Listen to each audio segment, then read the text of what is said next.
Hello everyone. So we have done with all the concepts of OSI model.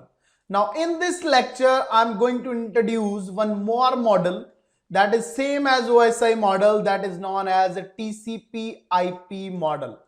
So we have so many same things and so many different things between TCP IP and OSI. Actually OSI is a 7-layer model and TCP IP is a 4-layer model.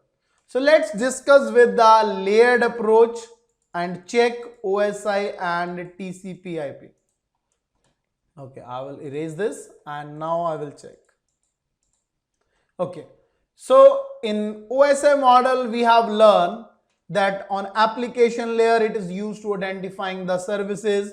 At presentation layer it is used for encryption, decryption, encoding, decoding and compression, decompression.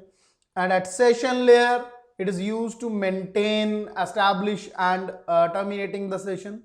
But at TCP IP layer these all tasks are done at application layer only. So they have changed these 3 layers into 1 layer only.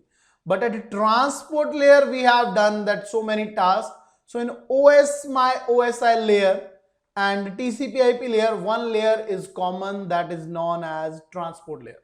The work is same. At transport layer is used at OSI model, identifying services, multiplexing, demultiplexing, segmentation, flow control. All the work is same at TCP IP model. And at network layer we have discussed about routed and routing protocol, which is used to create the internet. Actually at TCP IP model they change the name from network to internet, but the work is same. IP addressing, routing, all the process is same. And data link layer and physical layer is divided into only 1 layer.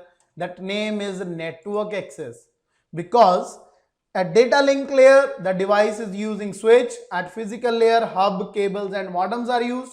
And in TCP IP models these both the device, hub, switch and cables are used to access the network actually. So they have divided into these parts. So OSI model has 7 layer and TCP IP has 4 layers, but the work is same. So this is all about OSI model and TCP IP models. Thank you so much. So your session is done. Thank you so much.